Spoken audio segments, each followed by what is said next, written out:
what happens if women really come into all of our power? Is that really the best way for society to go? Or is it going to be chaotic and cause a lot of problems? Well, I'm sure you can already figure out my take on it because I am a woman and I am empowered. However, let's just play with this. Let's just play with this for a minute because I'm still seeing that there's some men out there that are really, really, really threatened by the idea of women teaching, women leading their families, women being equal in their partnerships, women basically inspiring men, women in their sexuality, because sexuality, ooh, bad. We're using our powers to seduce men into doing what we want, manipulative, evil, horrible. And some men even like to say that it's because that is the way that God wants things to be. They love to pull that religious card. And there's a TV show that I used to watch. I don't watch it anymore. I just can't. I can't. It's just way too negative. I mean, I love Margaret Atwood and I love the message of empowerment, but right now I'm just too focused on lighting people up that I can't watch it anymore. I watched Handmaid's Tale for the first 3 seasons, and all it did was piss me off because all I could see out there was the actual oppression. It's like, holy crap, this is happening. But have you ever asked yourself the question, why?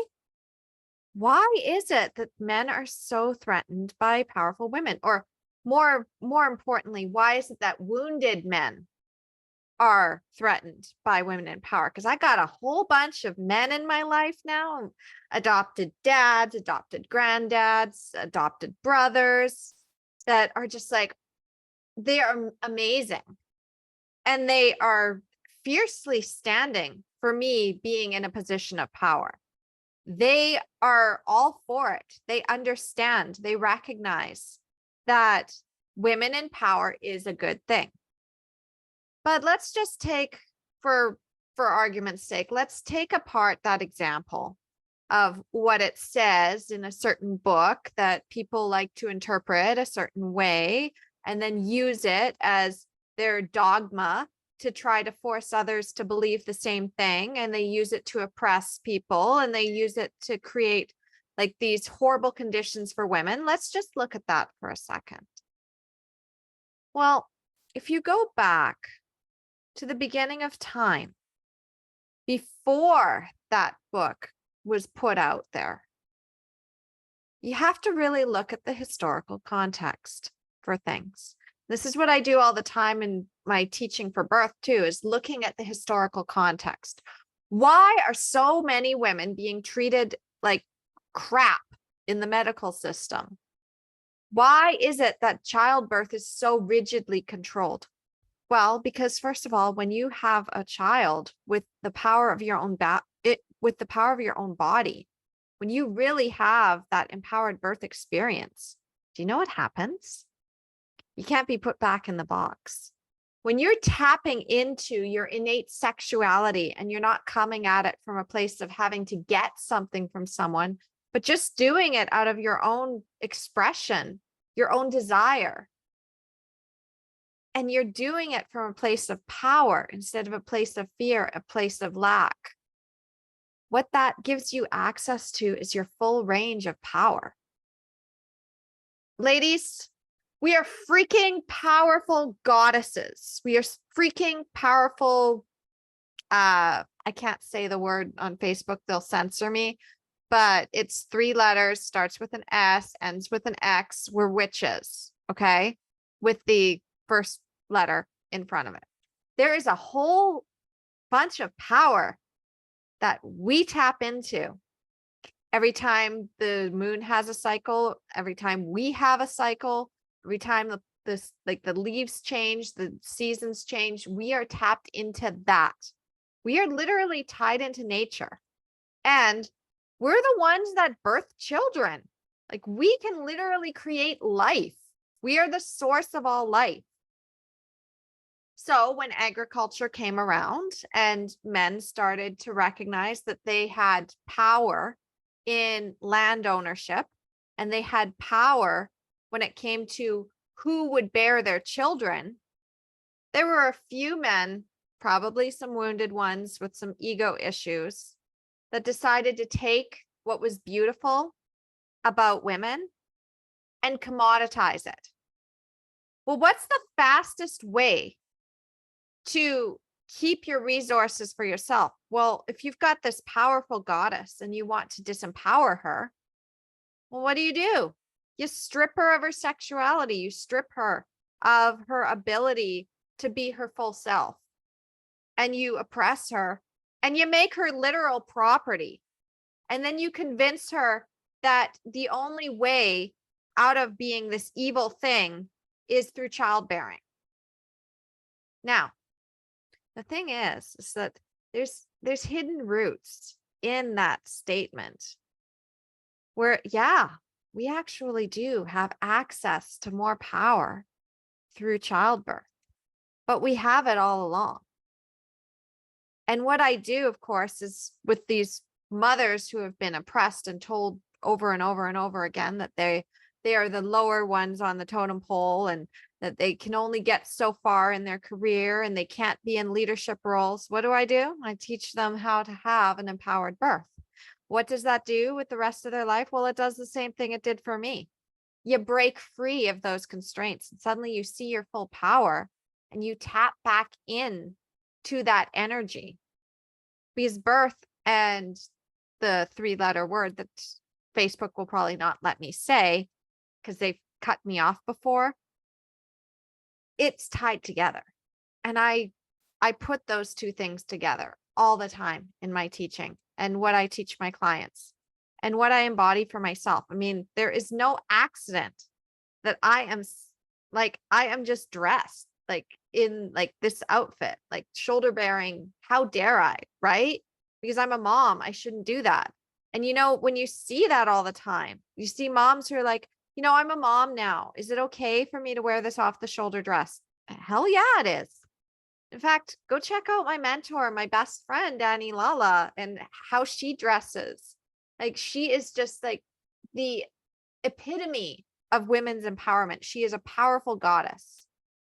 And she just owns it. And I own it. I totally own it. And that's what I'm really saying is that, you know what? When women own their power, you know what it does? First of all, it inspires our children. Our sons see powerful women. Our daughters see what they can become. And our partners, especially if we have male partners, our male partners step up into their full range of their ability to tap into their emotions, their self-actualization. Women don't just focus on one area of success. Claire Zammit talked about this today in Coach Expo, which, by the way, is super cool and awesome and epic. We're having new speakers on each day. I'm working the chat, so I'm actually working, and I just got off work, and I feel so lit up, and I just had to share this because, the thing is women, we focus on all areas. So it's like, okay, I'm getting a little bit of momentum in my career. I'm getting a little bit of momentum in what I'm creating in the world. So now I'm going to work on another area of my life. And I've seen this. I actually have done this. It's like, okay, I've got some courses. Now I'm going to work towards my next level. How do I get better at speaking? How do I get better at, maybe there's other areas of coaching that I can expand on. When I'm done working with a client, I'm not actually done.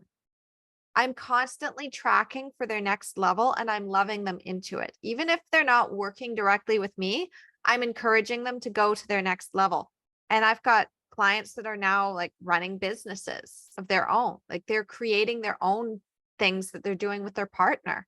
In fact, one of my first clients, she went from having her birth experience. It didn't go exactly the way she wanted, but she did reclaim a lot of her power. She reclaimed her voice, and then she healed her from her birth after that.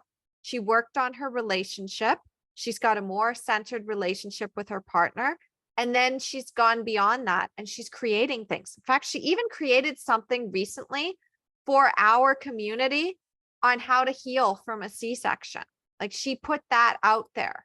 And I'm so freaking proud of her for doing that. And of course, then there's my business partner. I mean, she's doing the same thing. She's establishing herself. She had her empowered birth. She's also creating now more income streams for herself. She's inspiring her partner. She's doing epic, amazing things. Even outside of what we're building together, she's doing things for herself. And that's what women do. When we tap into that creative fire, what this does for us is it allows us to create beyond. And by doing that, we inspire our children, we inspire our friends, we inspire our family, we inspire our partners, we inspire the men around us. So even if we're not in a romantic relationship with a man, we're still inspiring them. I've got some male friends that I am standing for their success and also pushing them into finding their ideal true love partner, because I'm all about true love. I believe, and Annie Lala, of course, she just embodies this because this is her teaching, but I truly believe in what she's saying, that true love is your highest level for self-actualization. When you find your true love, they're like a mirror to you, and they will mirror all of your shadows and all of your strengths, and they will love you into greatness. They become a trampoline for your dreams and a sanctuary for your heart. So going back to that question, is it okay for a woman to be in equal partnership with a man and not be subservient to him? Hell yes. And if she is not able to be her full expressive self, then I also embody this. It's like everyone before the one is practice for the one. So I recognized 3 years ago, once I met Annie and I saw her with Eben and I saw what was embodied in the community, and I'm like, you know what? This partner I'm with, I can't stay with him. Let's just toss the abusive part aside. Even if he changes that, even if he stops being so mean to me, I can't stay with him. He could be super nice, but I can't stay with him. Why? Because I am way more powerful. The thing is that people aren't naturally abusive.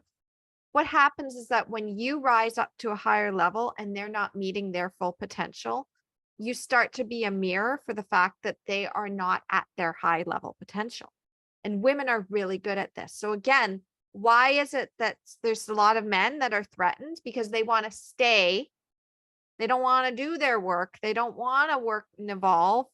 And having a woman that is fully evolved is a threat to them because they know that they're not going to have access to them. They would rather have the one that is below them because she's not going to make them grow. But if we all rise up, those men do not have access to us. They get really angry. They get really into their ego. They're like, how dare these women parade themselves in their sexy outfits, but I can't have access. No, sweetheart. That's because you don't get access to just any woman. You need your true love and you have to step up to get her. Otherwise, you're just going to keep getting into relationships where the woman either cheats on you or you cheat on her, or you just don't work together. There's no passion because it's practice. It's practice to get you to your next level. Every relationship is a lesson. So I did a lot of practice. I had to really learn how to stand in my power. And you know what? Even though I know that there's some of you out there that know exactly what happened with me and my ex, and you know that I was really broken down. But let me just tell you something. Even though he was in his crazy quite a bit, and even though there was some really, really hard, awful things, I'm still grateful for those lessons. I don't demonize him for that. I mean, yeah, it really sucked. At the same time, would I have become the phoenix if he had just been nice? No. I had to keep rising into my power. I had to show him where he was no longer meeting me so that we could fall away. We had to.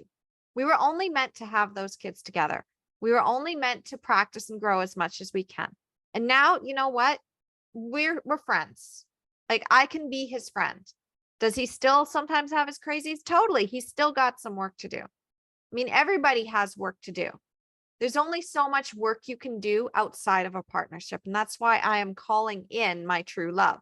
But I'm not going to go into any more relationships that are just temporary. No, it's true love or I'm waiting because I'm not, I want to self-actualize. That's the other thing about women is when we see our power is we want to self-actualize. And by us wanting to self-actualize, we inspire the men around us to self-actualize. We inspire our children to self-actualize. If our children only see us outside of the power, like mom doesn't have any power in this relationship, what that does is have them have that unconscious belief that there's only so far that they can go. And then they limit themselves and they clip their own wings. Because when all you see is how hard life is, and all you see is everybody afraid to even step out of their comfort zone, you clip your own wings. And I have clipped my wings before, but I'm not clipping my wings anymore. And you know, another thing though about me being in my power that I've noticed is that there are some people out there that are really threatened by that. And there's women out there that are threatened by that. And the reason women get threatened by it is just completely different. When a woman is catty and nasty to another woman, and I've recognized this now, it's like why those girls were all so mean to me in high school and in elementary school was because I was so fully myself and they didn't know what to do with me. And Michaela is now experiencing this because she is so fully herself because I let her be herself. Why would I make her be anything other than herself? But the other girls that don't have that at home are now kind of picking on her and trying to make her be less shiny than she is. It's like the rainbow fish.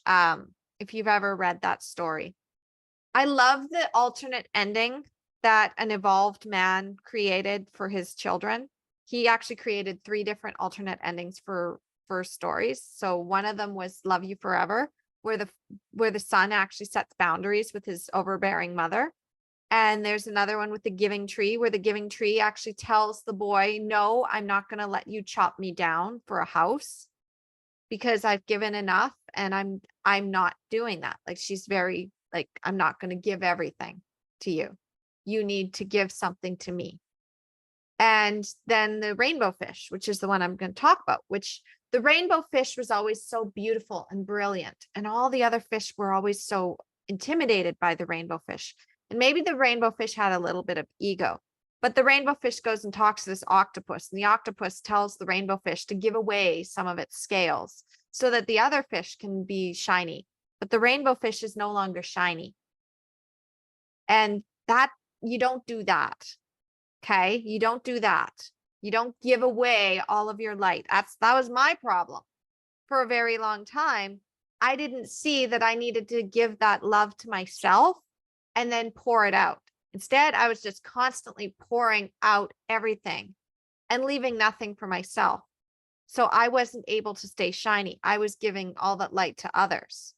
And bad relationships, toxic relationships that have that tendency where one person is just giving and giving and giving, and the other one is just taking and taking and taking, and then criticizing at the same time because you're not giving enough, because they can't source themselves, does not work. Does not work. It kills your soul.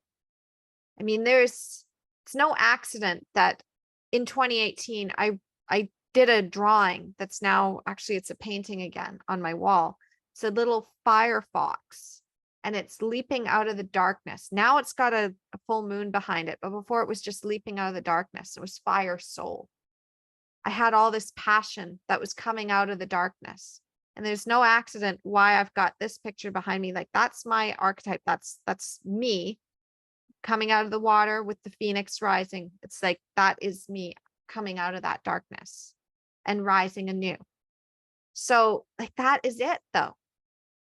You have to recognize you can't give away everything. So when women are in their full power, they don't give away everything.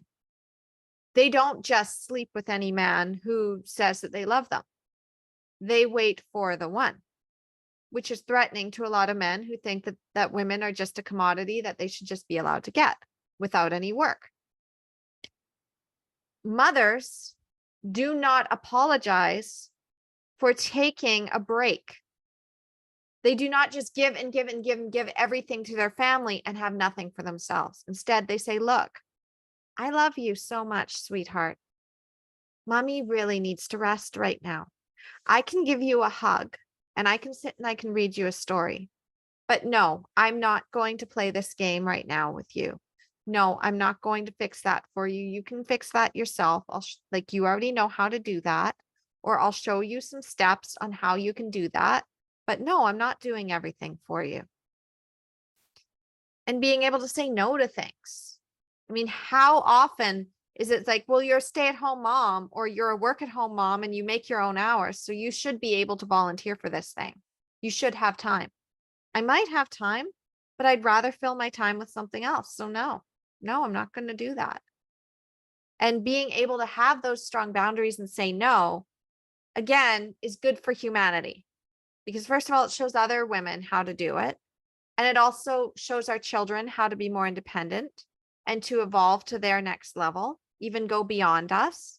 And it also shows our partners and the men in our lives how to step up and how to also, because men are high achievers and they're very, very action oriented. I mean, there's some very high level men that I've seen that they just go, go, go, go, go. But then they don't know how to rest. And then they burn themselves out and they wonder what's not working. So as a woman, your job is to also show the way on how to rest. But when we don't take that time to rest for ourselves, we can't show anybody else the way. So that's another thing is I'm very intentional. As soon as I finish teaching today, I'm going to take a rest. I'm not going to do more stuff this weekend. This is my weekend. Yes, I'm helping out with Coach Expo. Normally I take the whole weekend off, but I'm helping with Coach Expo right now. So I've taken some time to actually do more work than I normally do on the weekend. But this is my weekend. I'm going to celebrate it the way I want. And I'm going to rest because I've recognized that I actually get more stuff done when I take rest. I know, right? Like what a concept. Taking a nap in the middle of the day actually makes me more productive. Taking that time at certain points of the month to just rest, or when the moon is doing its weird eclipse thing and it's doing all that weird energies, and actually just tuning into it and allowing myself more rest time has actually allowed me to get more inspiration, more creative fire, more energy than when I was just go, go, go, go, go all the time. So again, women, we're in tune with our cycles of nature around us. We're very in tune.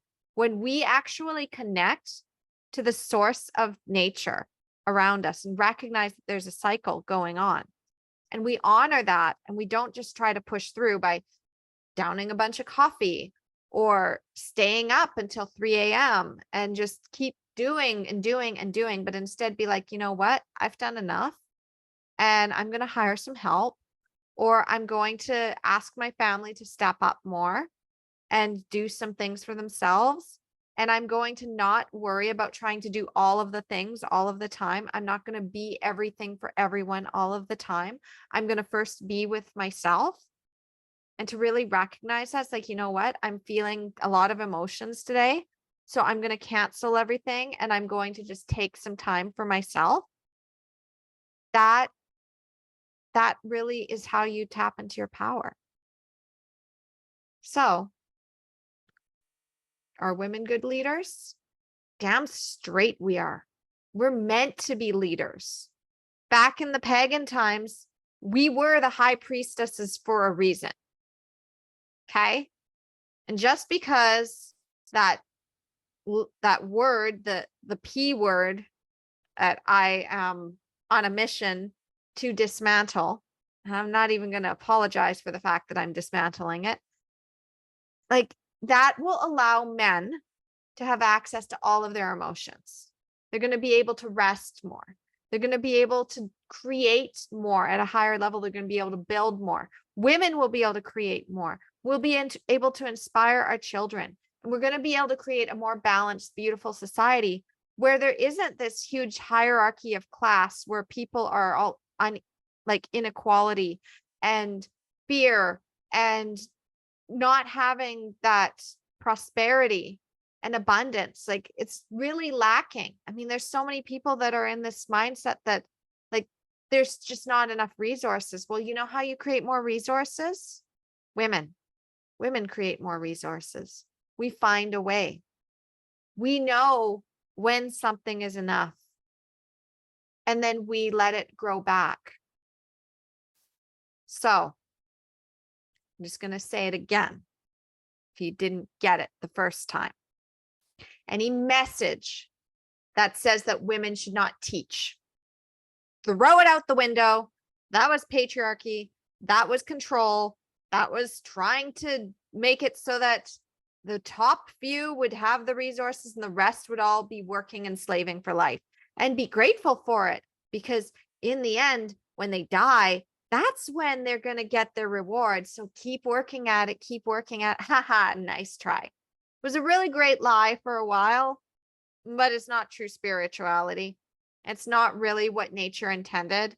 And the reason why Mother Nature is hurting right now and pushing back so much is because people keep thinking that it's take and take and take and take and take. And there's that control and that fear. But when the women rise, the fear goes away. Inspiration happens, creative fire happens, more resources open up, men evolve, children evolve. And anybody who doesn't want to do the work, they can just, evolution favors those who are actually going to evolve. So if those people who do not have access to the high level women cannot breed anymore, their genes go bye-bye. Anybody who's not evolving in the next generation with the mindsets, well, their way is eventually going to die out. Women are rising back into power. Accept it. We're not going back in the box. Not now that I have my book anyway. Like I've written this book and it tells you everything you need to know about not going back into the box. And I am not going to stop soapboxing. In fact, I've just gotten started. I'm like fully in my power and I'm not apologizing anymore. And if you want to be in my circle, one of the prerequisites of being in my circle and staying in my circle, you got to do your work. You got to evolve, because I got strong boundaries on my time. I got strong boundaries on what I will and will not allow. And I make no apologies for that anymore. So I can love you. I so love you. But at the same time, I mean, there's some people that I love so much that I've had to just kind of take a step back from, because the energy is just draining. It's just draining, and it's not their fault. It's not their fault they're at that level. But just being around that now, I'm really in tune with my body for the first time in my life. And I just noticed that I just don't have the energy. I'm not lit up. If I'm not lit up, I just can't. I can't. So, I mean, it's sad, but it doesn't take away any of my love. And I'm just going to tell you, especially if you're a mom, if there's people in your life that aren't lighting you up, like just rise up. Just rise up anyway. They'll either meet you where you're at or they'll fall away. And it's sad that they'll fall away, but you don't have to go down to their level. In fact, for your children's sake, you need to keep rising so that your children can keep rising, so they don't clip their own wings. Because you know what? If they're going to school and they're around other kids and they're around other adults, those people are already trying to clip your beautiful kids' wings. So you have to be the one person in all the world that will not let anybody clip their wings. And when someone tries, you remind your children, you say, sweetheart, I know that person said that, but I don't believe that for a second. I believe you can do anything. And I see your gifts. or I at least believe that others will see your gifts in time. Be Mrs. Jumbo. Don't be those catty elephants. Be Mrs. Jumbo.